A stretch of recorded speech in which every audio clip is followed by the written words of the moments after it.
Nikamwambia, my brother, wewe wacha hii maandamano. Kama hii maneno yako yote hii unasema, tupeleke bunge, wabunge waangalie kama kuna maneno ya ukweli.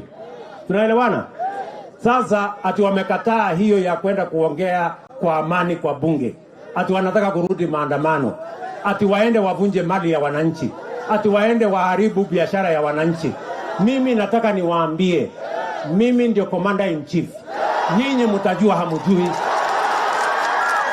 Wawache hiyo mchuzi. Wawache hiyo upuzi. Sijui kama tunaelewana bwana. Hakuna mali ya wananchi tena itaharibika. Hakuna biashara ya mwananchi tena itaharibika. Serikali ya Kenya itasimama imara kuhakikisha ya kwamba na kulinda maisha na mali na biashara ya kila mwananchi. Hawa watu wawache mchezo. Si tulimaliza uchaguzi?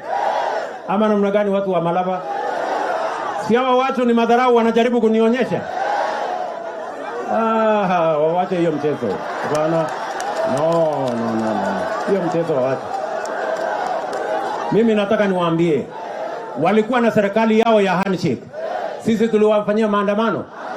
Si waliendelea na mambo yao mpaka ikakwama. Sasa kama wanataka maneno, wangojee 2027 tukutane kwa debe. Mambo ya kufikiria ya kwamba wanaweza kutumia fujo, wanaweza kutumia maandamano, wanataka kutulazimisha. Mimi nawaambie, tafuteni Kenya ingine. Hamuwezi kuharibu mali ya wananchi tena. Hamuwezi kuvunja amani tena.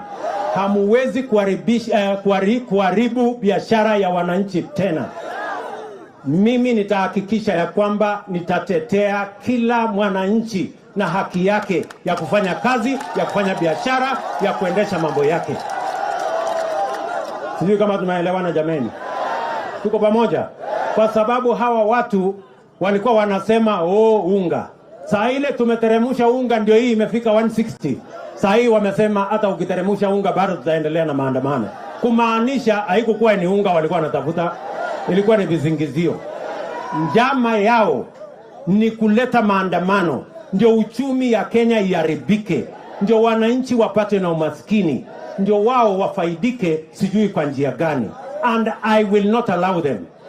They will not. And I want to tell my friends, please, for the avoidance of doubt, there will be no demonstration to destroy people's property. There will be no demonstration to cause chaos. There will be no demonstration to stop people from going to work or our children from going to school.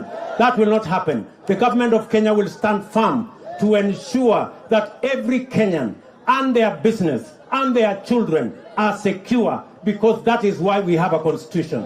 If you have any issue, follow the law, follow the constitution, respect the institutions that have been created by the constitution.